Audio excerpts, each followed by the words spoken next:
Good day, class! Today, we are going to talk about the Erik Erikson's 8 stages of psychosocial development theory. So be ready, listen, and learn.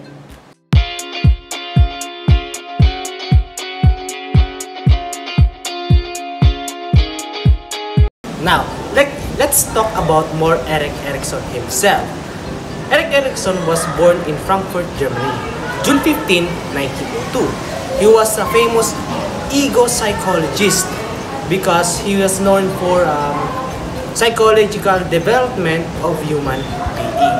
Now, let's learn more about Erik Erikson's 8 stages psychological development theory, which is these are the 8 stages that human development being on a society.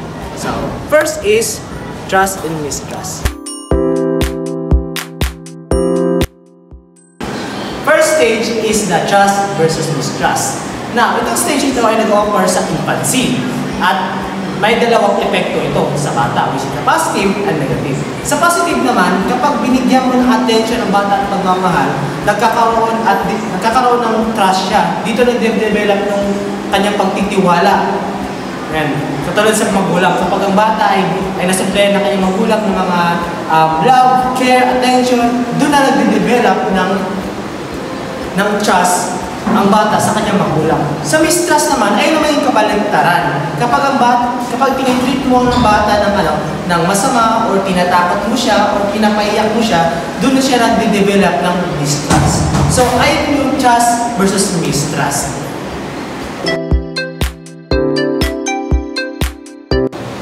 Now, the second stage is autonomy versus shame and doubt. So, sa autonomy, dito na nagkakaroon ng bata ng self-independence. Kumbaga, nagagawa na niya ang kanyang sarili na walang tulong sa kanyang parents. Okay?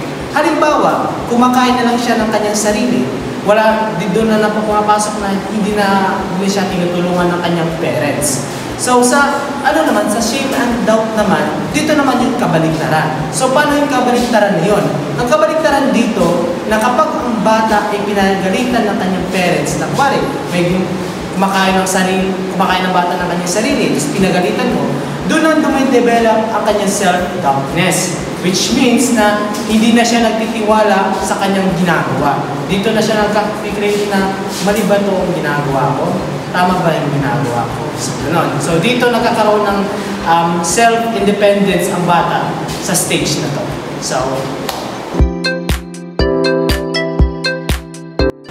So this time naman is tatakal natin ngayon yung stage 3 na initiative versus guilt. So, ang positive side dito sa initiative versus guilt na stage 3 is yung mga bata is nag-build up sila na maging initiative. So, example ng nakita nila yung mama nila na naghugas ng plato, nagwawalis, sabihin nila, ma, ako na dyan, ako na maghugas ng plato, ako na magwawalis. So, nag-build up sila ng pagiging initiative nila. Nakikita natin yung mga bata na iba is gusto nang maghugas ng plato, gusto nang maglaba, doon nagiging initiative. So, ang negative side naman nito is yung pagiging guilt nila. So, kahit utusan mo yung bata, sabihin mo ang gagawin nila, is hindi sila makikinig at kikitos. Naman tayo sa next stage. So, ang stage naman natin is stage 4. So, ang nakalog dito is like industry versus inferiority. So, ang positive side dito sa stage na to is yung mga bata is natututo sila makipag-socialize.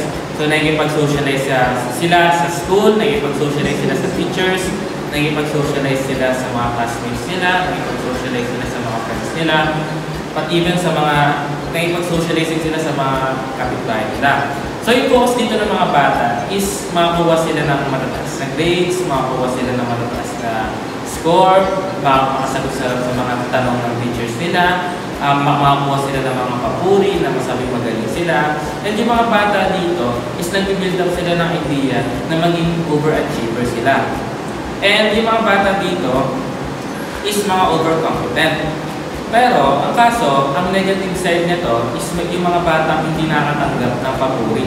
Is yung mga bata hindi nakatanggap ng papuri is bumababa yung mga tiwala nila sa sarili nila, wala silang tiwala sa mga sagot nila. So, manadala nila to hanggang stage 5 to stage 6.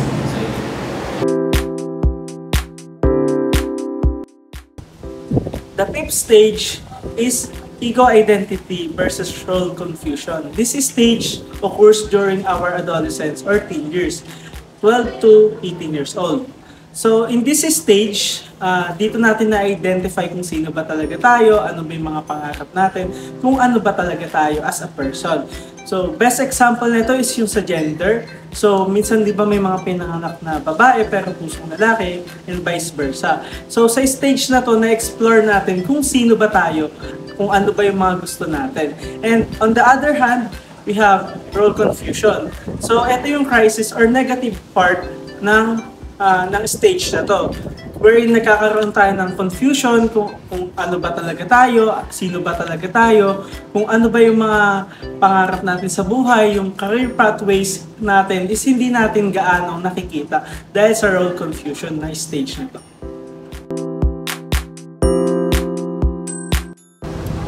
So the sixth stage is intimacy versus isolation.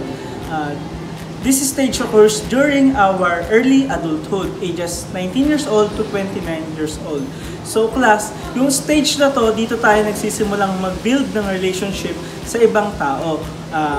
Whether same sex or opposite sex, as long as nandun yung love, nandun yung intimacy. Ayun yung tinatawag natin intimacy. And yung isa pa, yung negative side naman nitong stage na to is yung isolation, wherein dito mo mafe-feel na yung feeling of loneliness, yung parang mas gusto mong mag-isa. Ito yung part na nag-fail ka na makabuo ng family or mag-fail ka na makabuo ng relationship sa ibang tao. Ito yung tinatawag nating isolation. Naupunta naman tayo ngayon sa stage 7 of Erik Erikson's psychosocial development theory, which is generativity versus stagnation. Erik Erikson believed generativity encompasses adult desire to leave a legacy to the next generation. Pag sinabi natin generativity, dito na din papasok yung pag-establish natin ng own families natin and also our career para makapag-contribute sa future generation and also to our society. Kapag sinabi naman natin stagnation, ito yung wala pa rin tayong kakilos-kilos natin sa sarili natin, even na nasa middle adulthood na tayo. Ibig sabihin, kung wari, yung mga walang trabaho, ganun, walang pamilya, yung hindi nakakapag-contribute sa society natin, yung mga tambay, that is stagnation. Now, punta naman tayo ngayon sa last stage of Erik Erikson's psychosocial development theory, which is integrity versus despair. Kapag sinabi nating last stage of psychosocial development theory ni Erik Erikson, it focuses on inevitability of death. Kapag sinabi nating inevitability, ito yung hindi natin maiiwasan yung death. Kahit gaano ka man kayaman, matanda ka man or bata, may itsura or matangkad, lahat pantay-pantay pag sinabi natin yung inevitability of death. Pag sinabi nating integrity, ito yung naglo-look back yung tao kung naging masaya nga ba siya dati or bago siya tumanda or bago siya mamatay. Pag sinabi naman natin despair, kung meron silang pinagsisisihan or hindi sila masaya nung panahon na bata pa sila or bago sila sumapit sa last stage of development theory of Erik Erikson. So that would be all. I hope may natutunan tayo sa ating video lesson and may apply natin ito into real life situations. Thank you, class.